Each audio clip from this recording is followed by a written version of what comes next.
할렐루야. 오늘은 무엇을 구하시겠습니까? 라는 제목으로 함께 말씀을 나누도록 하겠습니다. 제가 부제를 지었었는데 엘리사 하니까는 뭔 줄 다 아시겠죠. 신설동 원래 엘리사 하려다가 무엇을 구하겠습니까? 라고 정했습니다. 주전 9세기 중반 남북으로 분단된 이스라엘은 이미 국군이라고 하죠. 나라의 기운이 쇠였다 이렇게 이야기하는데 국군이 쇠퇴해가는 어두운 시기였습니다. 설상가상으로 하나님께서 그 시대의 어두움을 비추는 이 등불의 역할을 했던 엘리야 선지자까지 데려가시죠. 그래서 이 사건은 이스라엘과 또 믿음의 사람들에게 큰 아픔이고 절망적인 소식이었습니다. 엘리야 선지자가 능력의 사람이고 또 위대한 기적의 사람이라고 우리가 잘 알고 있죠. 갈멜산에서 850명의 바알과 또 아세라 선지자들과 대결하여서 승리를 거뒀을 뿐만 아니라 하나님의 능력으로 또 수많은 기적을 일으켰던 선지자였습니다. 사람들은 엘리야 선지자를 보면서 하나님의 살아계심을 고백하고 그렇게 하나님을 믿어갔었어요. 엘리야 선지자는 이스라엘의 최대의 무기였으며 병거였습니다. 그랬던 엘리야 선지자를 하나님께서 부르신 거예요. 그런데 하나님께서는 엘리야 선지자를 부르시는 것으로 끝나지 아니하고 또 다른 선지자를 불러주시죠. 바로 오늘 본문의 엘리사 선지자입니다. 엘리사는 이 엘리야의 제자로서 엘리야 선지자를 통해서 전능하신 하나님 또 위대하신 하나님을 만나게 됩니다. 그리고 이제 스승이 떠나는 마지막 순간 엘리사는 하나님의 은혜와 능력을 구합니다. 근데 구하는데 엘리야 선지자의 갑절의 능력을 구했죠. 우리 9절 말씀 함께 읽도록 하겠습니다. 시작. 건너매 엘리야가 엘리사에게 이르되 나를 내게서 데려감을 당하기 전에 내가 내게 어떻게 할지를 구하라. 엘리사가 이르되 당신의 성령이 하시는 역사가 갑절이나 내게 있게 하소서 하는지라. 아멘. 엘리사는 물질의 갑절의 축복을 구하지 않았습니다. 세상의 성공과 또 명예 이런 것들을 구하지 않았어요. 또 세상의 화려한 출세 이런 것을 구하지 않았어요. 엘리사는 하나님 나라를 위해서 엘리야가 누렸고 행했던 하나님의 은혜, 하나님의 성령의 영광스러운 능력을 구했습니다. 그리고 하나님은 엘리사의 간구에 응답을 하시죠. 하나님은 엘리사의 기도처럼 엘리야에 베푸신 그 은혜를 엘리사에게 갑절 2배로 베풀어 주십니다. 여러분, 우리도 엘리사처럼 하나님의 은혜와 능력을 누구보다도 갑절로 누릴 수 있기를 우리 주님의 이름으로 간절히 축원합니다. 우리 옆 사람과 함께 인사하실까요? 우리 갑절의 축복을 누립시다. 갑절의 은혜를 누립시다. 여러분, 우리가 사는 이 시대는 엘리사 또 엘리야 그 시대와 사뭇 별로 다른 건 없는 것 같아요. 나라가 어렵다, 또 경제가 어렵다.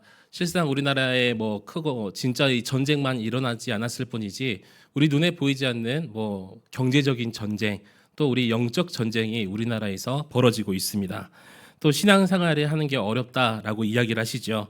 여러분, 이 시점에서 우리는 엘리사와 같은 은혜를 하나님께 구해야 될 줄 믿습니다. 하나님께서는 저와 여러분의 기도를 통해서 우리 한국교회를 다시 세워주실 것입니다. 또 이 땅에 부흥의 불길을 다시 일으켜 주실 줄 믿습니다. 우리는 이 시대에 죽어가는 수많은 영혼들을 살리고 그 갑절의 은혜, 우리에게 주시는 그 능력을 통해서 다시 부흥과 승리의 역사를 일으켜야 되겠죠. 그리고 이 모든 사명을 감당하려면 우리는 하나님께 다른 것을 구하는 게 아니라 하나님께 능력과 은혜를 구해야 된다는 거예요. 오늘 밤 하나님께서 우리 수요 예배에 귀한 걸음을 하신 여러분께 은혜와 자비를 베푸셔서 물으십니다. 내가 너에게 무엇을 주기를 원하느냐? 여러분의 대답은 무엇입니까? 제가 이름은 밝히지 않겠지만 저희 교회 서모 권사님께서 제가 오늘 물어봤어요.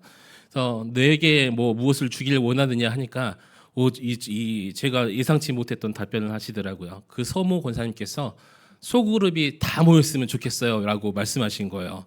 그런 은혜가 임할 줄 믿습니다. 제가 또 저희 이 교회에 심우하시는 어떤 여전도사님께 물어봤어요. 어떤 걸 제가 이렇게 원하십니까 했더니 전도사님 저에게 진짜예요? 그럼 줄 거예요? 하면서 말씀을 하시는데 여기까지 하겠습니다. 네, 올해는 많은 여러분들이 뭐 구하는 게 있겠죠. 어떤 게 있을까요? 올해는 밥 먹어도 살이 안 찌는 뭐 다이어트의 은혜가 임하게 해주시옵소서. 건강하지 않는 내 다리, 또 내 허리, 또 내 몸뚱아리를 하나님 고쳐주시옵소서.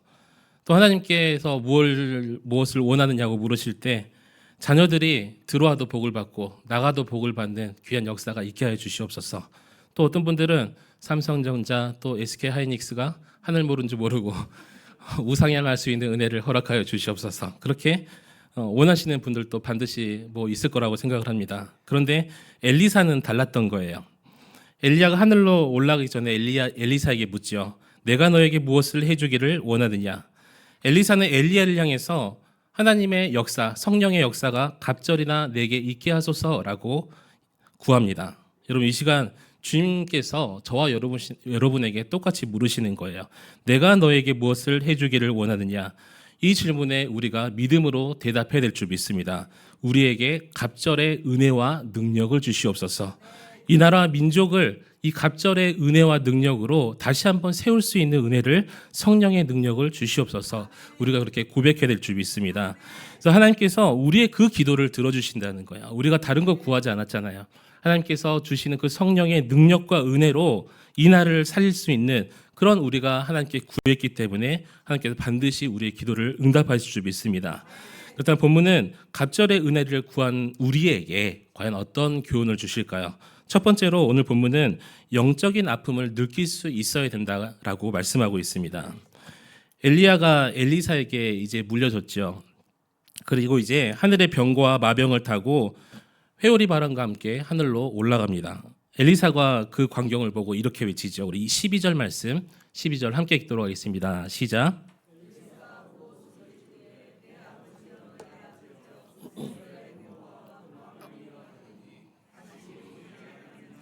이에 엘리사가 자기 옷을 잡아 둘로 찢고 아멘. 제가 목사로서 웬만하면 사람들을 별로 안 싫어해요. 그런데 좀 싫어하는 사람의 부류가 있는데 술 취한 사람을 별로 좋아하지 않습니다. 왜냐하면 예배 중에 술 취한 사람이 올라가서 이 허리띠 뒤를 잡고 예배당 밑으로 끌고 나갔던 적이 몇 번 있어가지고 이 감당이 안 되시더라고. 이분들은 제가 예쁘게 말해도 좀 세게 말해도 감당이 안 되시는 분들이에요. 이 맨 정신으로 살기도 참 어려운 시대인데 오죽하면 그렇게 술을 많이 드시고 그렇게 했겠어요. 얼마나 힘드시겠습니까? 한편으로는 이해도 갑니다. 그런데 언론에 나오는 사고들을 보면 많은 사고의 대부분이 뭐 음주운전도 마찬가지지만 술 때문에 일어나는 사고가 굉장히 많아요. 그런데 종종 낮에 뭐 술 취해가지고 옷을 벗고 다니는 사람도 있었고요. 옷을 찢는 사람도 가끔 뉴스에 나옵니다.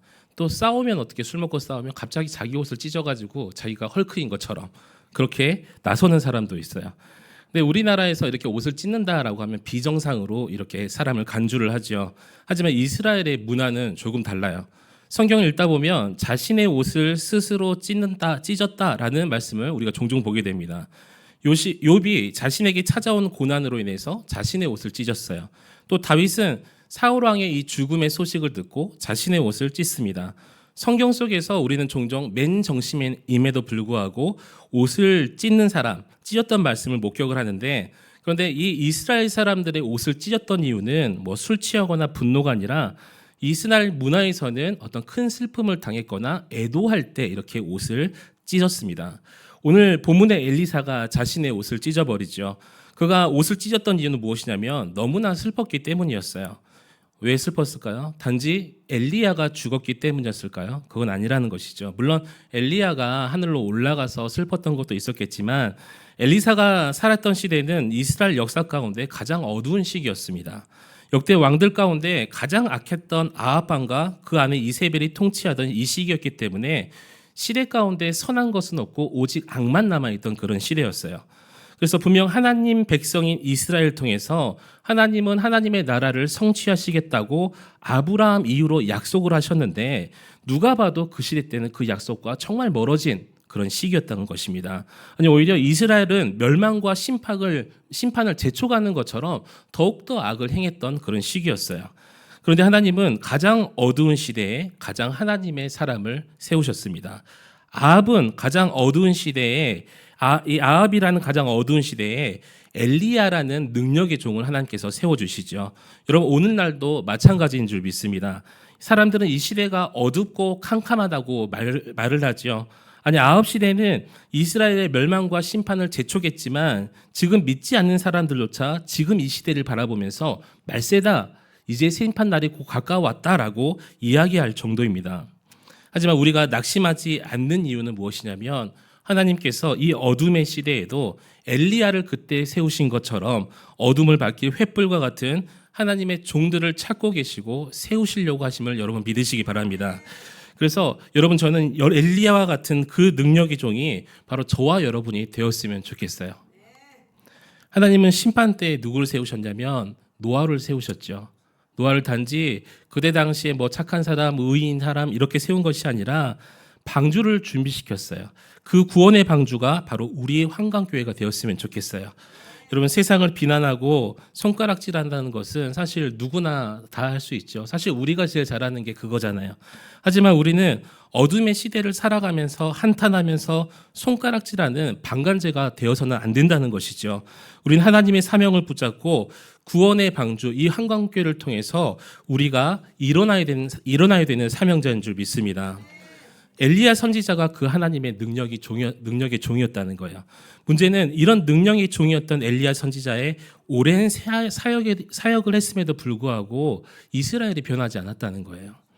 마찬가지죠. 우리나라도 그렇게 열심히 기도하는 사람들이 있었음에도 불구하고 이 시대는 점점 악해져만 가는 것 같습니다. 여전히 이스라엘은 하나님을 두려워하지 않고요. 말씀에 귀를 기울이지 않아요. 아니 오히려 물질과 탐욕과 그리고 세상의 죄악에 빠져 살고 있어요. 여전히 하나님의 말씀은 이스라엘에서 성취되어지지 않고 있었습니다. 그런데 하나님은 마치 이스라엘을 포기한 것처럼 엘리야를 데리고 가셨어요. 이 상황을 누구보다 잘 알았던 엘리사가 그 이유 때문에 슬퍼했던 것입니다. 너무나 안타깝죠. 내가 스승인 엘리야가 행했던 기적들과 하나님의 성령의 능력을 보았는데 왜 이 시대가 이렇게 악함에도 불구하고 엘리야를 데려갈까? 아직 엘리야가 이 땅에서 할 일이 너무나도 많은 것 같은데 하나님께서 너무 빨리 데려가셨다는 그 생각만이 들어서 애통하는 마음에 엘리사가 자기의 옷을 찢었다는 것입니다. 우리도 돌아보면 유익하고 좋은 사람들을 보면 이런 이야기를 하죠. 저분 좀 오래 살아서 좋은 일 많이 했으면 좋겠다. 함께 하기를 원합니다. 그런데 이상하게 우리 생각과 다르게 하나님께서는 때로는 그런 좋은 사람, 의인들을 또 믿음의 사람들을 좀 생각보다 먼저 데리고 가시는 경우도 있어요. 오히려 악하고 무익한 사람이 더 잘되고 장수하는 그것을 보게 됩니다. 그럼 우리는 하나님의 뜻을 이해할 수 없다고 생각하는 경우도 있어요. 아니 왜 하나님께서 이렇게 놔두시는 것이지 이해할 수 없을 때가 있습니다. 그런 일들을 보면서 정말 하나님의 공의가 살아있을까? 정말 하나님의 선이라는 게 이 땅 가운데 존재할까? 이렇게 생각할 때도 있다는 것이죠. 하지만 하나님은 우리에게 하나님을 이해하라고 말씀하신 적이 없습니다. 하나님은 우리가 하나님의 모든 일을 이해하고 깨닫기를 원하시는 것이 아니라 마치 우리가 아무리 운전해도 우리 권사님들, 우리 남자분들 자동차에 대해서 다 아십니까? 어떤 부품이 들어가고 이 부품이 어떻게 사용되는지 크게만 알지 우리 정확하게는 잘 모릅니다. 마치 그것처럼 이 시대에서 이 하나님의 이 인도하심을 하나님께서는 우리가 이 인도하신 대로 따라가기를 만을 원하신다는 거예요. 그래서 이 시대가 어두운 것을 우리는 안타까워야 될 줄 알아야 됩니다. 이 시대가 병든 것에 대해서 우리는 분명히 아파야 돼요. 우리는 이 시대가 낙심하는 것을 긍휼히 여기는 마음이 있어야 될 줄 믿습니다. 그래서 우리 마음에 이런 영적인 감각들이 살아 있어야 된다는 것이죠. 우리의 마음이 영적인 감각들이 이 세상과 똑같이 무뎌져서 이 세상을 방관하고 비판하는 것이 아니라 이 시대를 바라보며 슬퍼하고 애통하는 마음이 있어야 된다는 거예요.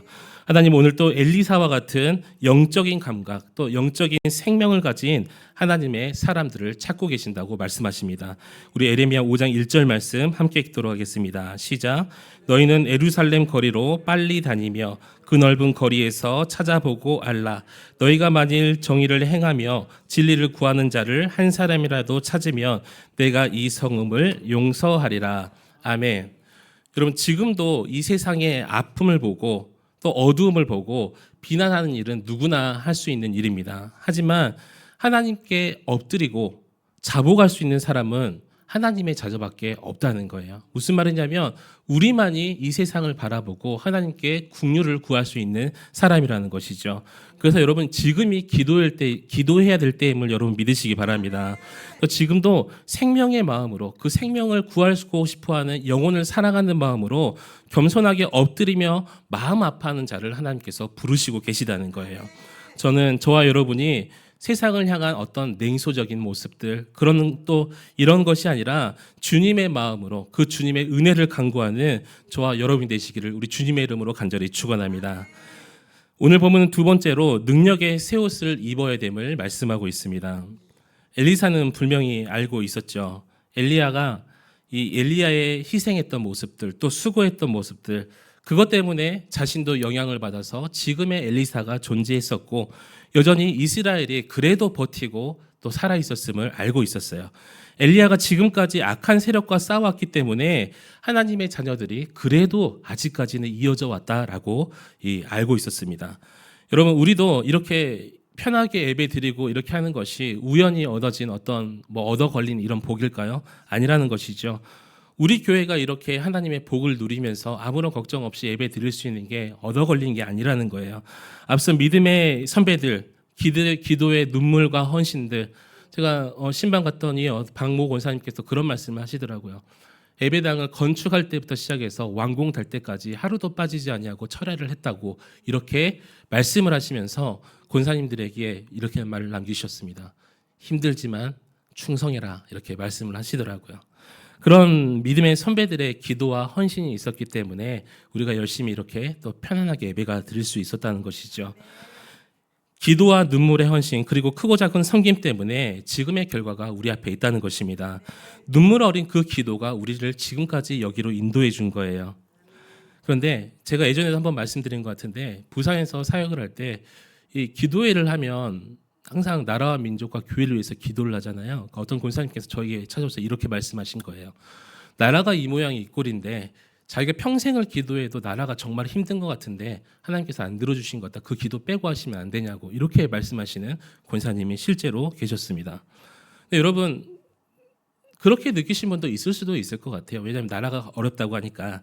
하지만 하나님께서 우리나라를 정말 선진국의 반열에 올려주신 것은 무엇보다 한국교회가 지금까지 하나님을 찬양할 수 있었던 이유는 정말 믿음의 선배들, 특별히 하나님의 놀라우신 은혜임을 여러분 믿으시기 바랍니다. 엘리사는 엘리야를 따라다니면서 엘리야에게 갑절의 능력을 달라고 간구합니다. 그리고 엘리야는 마지막 순간에 병거를 타고 하늘로 올라갑니다. 엘리사는 너무나 슬픈 나머지 자신의 옷을 찢지요. 그런데 엘리사가 정신을 차리고 보니까 엘리야가 올라가면서 자신의 옷을 떨어뜨려 놨어요. 엘리사는 엘리야의 겉옷을 주었습니다. 우리 13절 말씀 함께 읽도록 하겠습니다. 시작.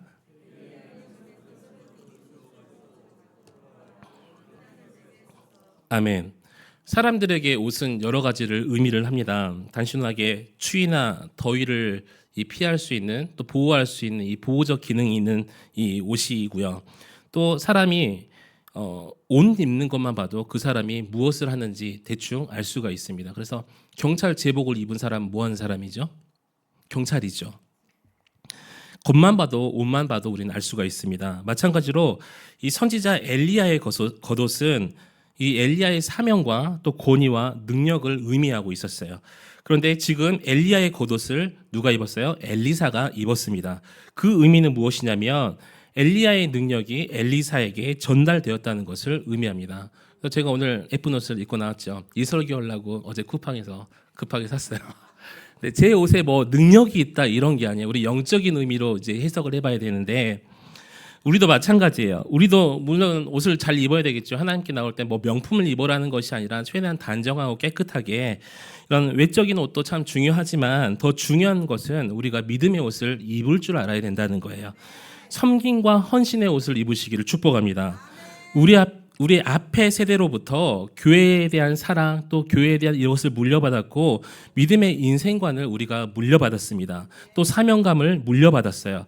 여러분 더불어서 엘리야처럼 내가 물려주고 또 능력의 옷을 누군가에게 줄 줄도 알아야 된다는 것이죠.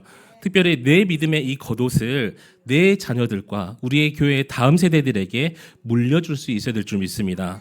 우리는 좋은 전통을 물려받는 것도 참 중요한 것 같아요. 하지만 이 좋은 전통도 물려줄 수 있어야 되지만 무엇보다 더 중요한 것은 그 전통 위에 있는 믿음과 은혜의 유산들을 나누어 줘야 된다는 것이죠. 내가 받은 것이 없어서 물려줄 것이 없다고 그렇게 말하는 그리스도인도 있어요. 근데 너무나 무책임하잖아요. 왜냐하면 우리가 벌써 받은 세대예요. 그 믿음의 선배들로부터 하나님께로 받은 은혜가 너무 크기 때문에 우리만 가지고 우리가 죽어버리면 끝이 되는 것이 아니라 우리가 경험했던 그 크고 작은 은혜들을 우리가 믿음의 옷으로 남겨줘야 될 줄 믿습니다. 여러분, 성도는 이 세상 것과 비교할 수 없는 것을 남겨야 돼요. 우리가 남겨야 되는 것은 이 세상 것들이 아니라는 거예요. 그래서 우리는 헌신과 섬김을 물려줘야 되고요. 교회를 내 몸과 같이 사랑할 수 있는 그런 마음을 물려줘야 된다는 거예요. 우리 자녀들과 다음 세대에게 자랑스러운 믿음과 또 우리 교회만의 아름다운 신앙의 전통을 엘리야의 겉옷처럼 여러분 물려줄 수 있기를 축복합니다. 엘리야는 엘리사에게 능력의 겉옷을 남깁니다. 그래서 엘리사는 능력의 옷을 드디어 입었어요. 엘리사에게 엘리야의 겉옷은 뭐 가문의 보물로 뭐 이어졌겠죠. 그래서 제가 막 찾아봤어요. 엘리사의 그 겉옷은 지금도 현존하나요? 찾아보니까 없는 거예요. 어디 있는지 모릅니다. 여러분, 단지 어떤 큰 집이나 큰 차나 좋은 게 이런 것들이 보물이 아니에요. 여러분의 통장 속에 공화 하나씩 더 붙는 재미 참 쏠쏠하죠. 그런데 그것을 보물이라고 성경은 말하지 않습니다. 어떤 것보다 엘리야의 그 겉옷과 같은 영적인 능력을 남기고 물려줄 수 있어야 된다는 거예요. 그것이 바로 성경이 말하는 진정한 유산이자 보물이라는 것이죠. 아주 구두쇠로 이름을 날리는 가문이 있었어요. 할아버지도 구두쇠, 아들도 구두쇠, 손자도 구두쇠, 그 뒤에 사람들도 당연히 구두쇠가 됐겠죠. 이 어떤 구두쇠 집안이었냐면 숟가락 하나도 이 대대로 물려주는 그런 집안이었어요. 할아버지가 이빨이 다 되어서 이제 음식을 씹을 수 없게 되자 이 할아버지가 이 구두쇠라 틀리하는 것이 너무나 아까웠던 거예요. 아들 역시 아버지에게 틀니를 해주는 것이 너무나 아까웠던 거예요. 구두쇠의 손자가 보다 할아버지가 너무 불쌍해서 아주 큰맘 먹고 할아버지에게 틀니를 해드렸습니다. 할아버지가 그 큰 틀니를 보고 아주 기뻐했어요. 구두쇠라도 먹고 살아야 되니까 틀니가 좋았나 봐요. 근데 식사 때마다 할아버지는 끼고 계시던 그 틀니를 빼놓고 음식을 예전처럼 오물오물 씹고 계시는 거예요. 아니, 틀니를 사줬으면 그 틀니 갖고 씹어야 되잖아요. 그래서 하도 이상해가지고 손자가 좀 열이 받아가지고 할아버지께 물어보는 거예요. 할아버지 왜 틀니를 빼지 않고 끼지 않고 식사를 하시나요? 그 할아버지가 뭐라고 하셨게요? 달아질까봐, 아들에게 물려줘야 되는데 이 틀니가 달아질까봐 아까워서 음식을 못 씹겠다, 이렇게 말하더라는 것입니다. 이렇게 대부분 우리 부모님들은 자녀들에게 어떻게라도 하나라도 더 남겨주고 싶어가지고 이렇게 애를 쓰며 살아가시죠. 자녀를 위해서 못할 것이 없는 사람들이 우리 부모라는 사람들인 것 같아요. 그래서 물불 가리지 않고 자녀를 위해서는 막 덤벼들죠. 우리 부모들이 자식에게 남겨줄 수 있는 가장 큰 유산은 무엇이겠습니까? 빌딩이요? 네. 재산도 있을 수도 있고, 그죠? 뭐 그 중에 그럼요. 네. 제 원고에는 그렇게 써요. 재산이겠습니까? 물질이겠습니까? 아니면 열심히 공부할 수 있도록 그런 토대를 만들어 주시는 또 건강이겠습니까? 이렇게 써놨어요. 여러분, 마지막 순간에 우리가 물려줄 수 있는 것은 우리 권사님이 말씀하신 것처럼 바로 믿음이라는 거죠. 그 믿음이 어떤 믿음이냐면 저와 여러분이 한평생 체험했던 그 믿음을 물려줘야 된다는 거예요. 그 하나님의 능력의 유산을 여러분 물려줄 수 있기를 우리 주님의 이름으로 축원합니다. 여러분, 말과 삶을 통해서 여러분이 물려줘야 될 건 뭐냐면 주 예수보다 더 귀한 것은 없네. 이것을 여러분 물려줄 수 있기를 축복합니다. 그래서 예수님보다 정말 귀한 것은 없다는 그 사실을 보여줄 수 있어야 되고 가르쳐줄 수 있어야 된다는 거예요. 여러분의 작은 헌신과 섬김을 통해서 그리스도의 사랑을 여러분 자녀와 다음 세대에게 보여줄 수 있기를 축복합니다. 그래서 우리는 무엇보다도 예수 그리스도를 물려주고 남겨줘야 되겠죠. 예수 그리스도를 사랑하는 것을 남겨줘야 됩니다. 예수 그리스도에 있는 이 안에 있는 것이 나의 모든 것됨을 알려줘야 돼요. 우리가 물려받은 엘리야의 그 겉옷을 잊어버리면 안 된다는 말이에요. 더불어서 우리의 신앙의 유산을 아름답게 물려주고 남게 됩니다. 그래서 여러분의 능력의 새 옷을 입고 능력의 유산을 새롭게 만들어서 우리 자녀들에게, 우리 다음 세대에게 나눠줄 수 있는 저와 여러분 되시기를 우리 주님의 이름으로 간절히 축원합니다. 오늘 보면 마지막 세 번째로 갑절의 능력을 행해야 된다고 말씀하고 있습니다. 엘리사는 엘리야의 낡은 겉옷을 물려받았습니다. 그것은 엘리야의 믿음이었고요. 그 낡은 겉옷은 용기였으며 담대함이었어요. 또 하나님 앞에 나아가야 되는 소명이었습니다. 엘리야의 겉옷을 입은 엘리사는 엘리야의 겉옷을 가지고 요단강을 쳤어요. 그러자 어떻게 돼요? 요단강이 갈라지는 역사가 일어나죠. 그리고 그 요단강을 건너게 됩니다. 우리 14절 말씀 함께 읽도록 하겠습니다. 시작.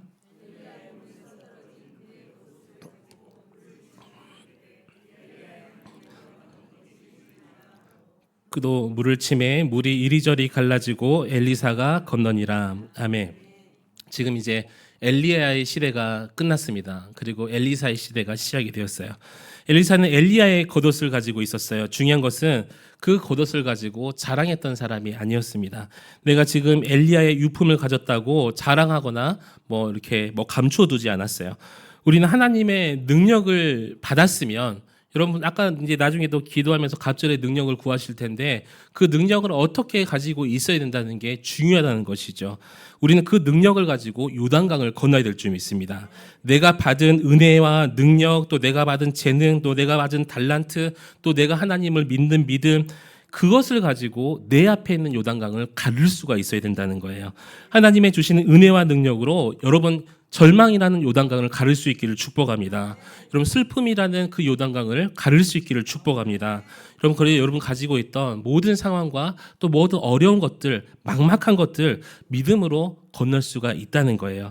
여러분 한마디로 우리가 받은 능력으로 이 세상을 갈라버리고 그 사이를 전진해야 된다는 것이죠. 능력의 겉옷은 우리의 죄를 이기게 만들어요. 또 교회를 올바르게 세워나갑니다. 복음을 땅끝까지 전하게 만드는 것이 바로 이 능력의 겉옷이라는 거예요. 어떤 사람들은 남들보다 돈을 잘 버는 재주가 있어요. 그 사람은 하나님의 물질이 복을 주신 것이죠. 그래서 그 능력을 가지고 그 물질을 가지고 하나님께 영광 돌리면서 살아가면 돼요. 어떤 사람은 남보다 남을 잘 위로하시는 분들이 있어요. 그 사람은 어떻게 해요? 하나님의 위로의 복을 주신 것이기 때문에 그 위로의 능력을 가지고 다른 사람을 꼭 안아주면 되는 그런 길을 걸어가면 하나님께 영광 돌리게 된다는 것입니다. 여러분, 여러분의 그 엘리야의 겉옷은 무엇입니까? 하나님께서 우리에게 크고 작은 능력과 달란트, 은사를 주셨어요. 크고 작은 엘리야의 겉옷을 주셨다는 것인데, 은사를 주시고 재능을 주시고 달란트, 중요한 사실은 이 주신 것도 중요하지만 하나님이 주신 그 은사가 결코 장식품이 아니라는 것이죠. 다른 사람을 기죽이고 다른 사람에게 자랑하라고 또 하나님께서 주신 것이 아니라는 거예요. 하나님은 살리는 역사가 우리를 통해서, 우리에게 주신 달란트를 통해서 일어나게 하기 위해서 우리에게 그 겉옷을 맡겨주신 줄 믿습니다. 여러분, 하나님이 여러분에게 주신 그 엘리야의 겉옷과 이런 은혜가 무엇이 있을까요? 여러분, 곰곰이 여러분에게 주신 은사를 한번 생각해 보세요. 아직 저는 잘 모르겠어요 라고 하는 분들도 계실 거예요. 하지만 성경에는 분명히 하나님의 모든 자녀들에게 은사를 주셨다고 말씀하고 있습니다. 저는 제가 받은 은사는 어떻게 특별한 은사가 있는 것이 아니라 사람들하고 말하고 밖으로 돌아다니는 게 제 은사 같아요. 그런데 좀 아이러니하게 뭐냐면 설교하는 게 사실은 그렇게 어려워요. 또 신방을 가면 그렇게 부담이 돼요. 그럼에도 불구하고 제가 기쁨으로 감당할 수 있는 것은 무엇이냐면 하나님께서 그런 은사를 저에게 주셨기 때문이라는 것이죠. 하나님께서 여러분에게도 정말 특별한 은사들을 많이 주셨어요. 기도의 은사를 주신 분도 분명히 계시고요. 그래서 새벽마다 이 새벽을 깨우시면서 이전에서 기도하신 분들도 계세요. 전도의 은사, 말씀의 은사, 위로의 은사, 또 섬김과 봉사의 은사, 그 은사를 주신 하나님께 충성할 수 있기를 축원합니다. 고린도후서 4장 1절과 2절 말씀 함께 읽도록 하겠습니다. 시작. 사람이 마땅히 우리를 그리스도의 일꾼이여 하나님의 비밀을 맡은 자로 여길지어다. 그리고 맡은 자들에게 구할 것은 충성이니라. 아멘. 말씀 맺도록 하겠습니다. 하나님은 특별한 어떤 사람에게 그 사람에게만 능력을 주시지 않았습니다. 엘리야가 특별했고 엘리사가 특별했을까요? 그래서 요단강을 건너고 그렇게 수많은 기적들을 일으켰을까요? 아니라는 것이죠. 엘리야도 그냥 이름 없던 평범한 사람이었었고요. 엘리사도 그냥 밭을 갈던 농부였어요. 하지만 하나님의 그 능력의 옷이 그들에게 입혀지자 그들의 삶이 달라졌다는 것이죠. 우리도 마찬가지입니다. 우리의 환경, 내 조건, 이 출신이 평범하다라고 그게 중요한 게 문제가 되지 않는다는 거예요. 우리의 모습은 평범하고 연약할 수가 있어요. 아무것도 남길 것이 없고 헌신할 수 없는 힘조차 없을 때도 있습니다. 하지만 연약한 나에게도 하나님께서 은혜와 또 은사의 능력에 그 겉옷이 나에게 입혀지면 능력이 임하면 우리는 그 능력의 힘으로 요단강을 가르고 건널 수 있음을 여러분 믿으시기 바랍니다. 여러분 그 능력만 있으면 우리 앞에 모든 문제들을 다 갈라낼 수가 있는 거예요. 내 앞에 산재한 자녀의 문제를 가르고 인간관계의 문제, 건강의 문제, 또 장래의 문제들, 심지어 물질의 문제도 가를 수가 있다는 것이죠. 오늘 본문은 우리에게 이렇게 말씀하시는 거예요. 저와 여러분이 하나님의 병거와 마병이라는 거예요. 마병과 병거. 여러분의 기도와 간구는 가장 강력한 병거와 마병이 될 줄 믿습니다. 그래서 하나님 앞에 엎드려진 그 기도가 우리에게 병거와 마병이 되는 그 힘이 되어서 승리하게 하시고 하나님 나라의 일꾼으로 더욱더 견고하게 세워준다는 것입니다. 그러므로 하나님께 오늘 이 시간 그 갑절의 능력을 구하면서 그 갑절의 능력을 가지고 넘어지고 쓰러지는 것이 아니라 사람을 살려내고 받은 은사대로 그 하나님께 충성하면서 영적으로 승리할 수 있는 저와 여러분이 되시기를 우리 주님의 이름으로 간절히 축원합니다. 우리 함께 기도하시기 원합니다. 하나님 먼저 나의 영적 무감각을 깨트려 주시옵소서. 이 시대를 바라보면서 손가락질하고 비난하는 것이 아니라 그들을 불쌍히 여기며 하나님께 구하며 긍휼을 구할 수 있는 우리가 되게 해달라고 기도해 주시고 또 갑절의 은혜를 구하시길 바랍니다. 여러분 오늘 구하실 때 하나님께서 그 갑절의 은혜와 능력을 부어주심을 믿습니다. 그래서 성령의 역사가 우리에게도 임하게 하여 주셔서 하나님께서 우리 교회에게 또 우리 개인에게 주신 사명을 잘 감당하게 해달라고 우리 주님의 이름을 한번 부르짖고 간절히 기도하시겠습니다. 주여 하나님